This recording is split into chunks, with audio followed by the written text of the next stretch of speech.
नमस्कार मुलांनो. उपयोजित लेखनपैकी बातमी लेखन आज बघणार आहोत. त्याला इंग्रजीत म्हणतात रिपोर्ट रायटिंग. आता तुम्हाला माहिती आहे की कुठेही कोणतीही घटना घडली की लगेच पेपरात बातमी येते, टी व्हीमध्ये बातम्या येतात. तर आता आपल्याला बातमी कशी लिहायची ते मी थोडंसं तुम्हाला स्पष्टीकरण देणार आहे. आता तुमचा जानेवारीमध्ये क्रीडा महोत्सव असतो, बरोबर, म्हणजे स्पोर्ट्स असतात. मग त्याची ॲडव्हर्टाईज तुम्हाला लिहायची असेल तर कसं लिहिणार?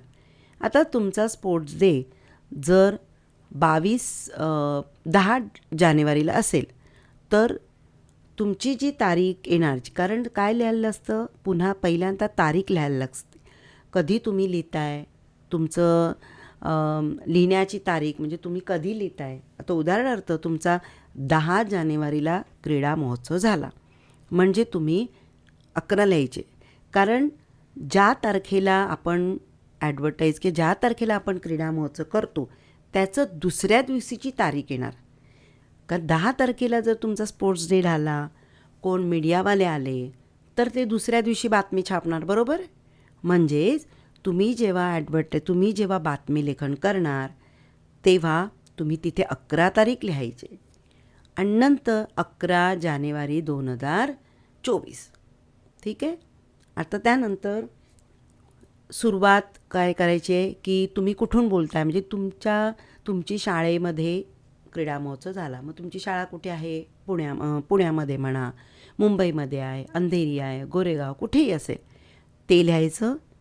त्याच्यानंतर कोणती तारीख आहे ती टाकायची आणि कुठल्या शाळेत झाला ते लिहायचे आणि काय झालं त्या दिवशी ते लिहायचे. म्हणजे नुसतं तारीख आणि जागा लिहून चालत नाही. तर काल दिनांक 10 जानेवारीला अंधेरीच्या किंवा पुण्याच्या विद्यानिकेतन या शाळेत क्रीडा महोत्सव साजरा केला गेला. सर्व मुलांना शाळेत 7 वाजता बोलवलेलं होतं. सर्व मुले छान शाळेच्या पोशाखात आली होती. काही मुले स्पोर्ट्स डेचे कपडे घालून आले होते. सर्व मुले छान दिसत होती. सगळे शिक्षक, मुख्याध्यापक सर्व आले आणि ठीक 8 वाजता कार्यक्रमाचं उद्घाटन दुसऱ्या शाळेतल्या मुख्याध्यापकांनी येऊन केलं आणि खेळाला सुरुवात झाली. शाळेचं मोठं मैदान आहे, मोठं मैदान होतं, त्यामुळे प्रत्येक ठिकाणी थोड्या थोड्या अंतरावर सगळे खेळ घ्यायला सुरुवात केली. बाहेरचे पण पी.टी. शिक्षक बोलवले, शाळेतली पी.टी. शिक्षक होते. पहिल्या लहान मुलांपासून कार्यक्रम सुरुवात केली, कारण लहान मुलं थकतात म्हणून लहान मुलांचा पुन्हा पहिल्यांदा खेळ सुरू केला. अशा प्रकारे तुम्ही सुरुवात करायची. पहिला तुम्ही कोणी इनॉग्रेशन केलं, उद्घाटन कोणी केलं हे येईल. त्याच्यानंतर कार्यक्रम कसा झाला, कोणते खेळ झाले हे अंदाजे एक 5-6 खेळ सांगायचे. आपले खेळ भरपूर होतात पण एवढं भरपूर आपण लिहायचं नाही. उदाहरणार्थ खो खो, कबड्डी, लंगडी असं काही ठराविक एक 4-5 तुम्ही खेळांची नावं टाकायची आणि त्याच्यानंतर खेळ कसा झाला, काय झाला ते लिहिल्यानंतर शेवटी समारोप.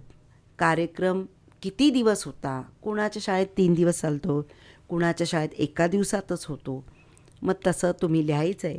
आणि शेवटी समारोप की वंदे मातरम होऊन कार्यक्रमाचा समारोप झाला असं लिहून ही तुमची बातमी लेखन तयार होते. कुठल्याही विषयावर तुम्हाला परीक्षेत कुठल्याही विषयावर येऊ शकतं. फक्त लिहिण्याची पद्धत तुम्हाला माहिती पाहिजे. आणि दुसरी गोष्ट, जो विषय आहे तोच अगदी भारांभार पूर्ण 1 पेज लिहायची गरज नाही. जो पेपर आहे त्याचा अर्धा पेज तुम्हाला लिहायचं आहे आणि जो विषय आहे त्या विषयावरच तुमचं बातमी लेखन आलं पाहिजे. आणि तारीखही लक्षात ठेवायची आहे. ज्या दिवशी कार्यक्रम होतो त्याच्या दुसऱ्या दिवशीची तारीख तुम्ही वरती हेडिंगला टाकायची, लेफ्ट साईडला. ठीक आहे. तर रिपोर्ट रायटिंग व्यवस्थितरित्या करा. तुमच्या शाळेत वेगवेगळे कार्यक्रम होतात, तो कार्यक्रम लक्षात घेऊन तसं लिहा.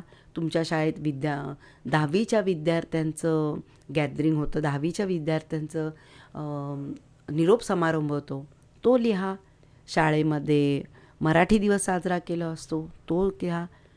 आता 14 सप्टेंबरला तुमचा हिंदी दिवस साजरा केला गेला, ते लिहा. म्हणजे वेगवेगळे तुम्ही तुमच्या मनाने विषय निवडा आणि रिपोर्ट रायटिंग लिहायची प्रॅक्टिस करा. म्हणजे तुम्हाला 5 मार्क आहेत तर कमीत कमी 3 मार्क मिळतील. कारण तुमच्या स्पेलिंग चुका होऊ शकतात.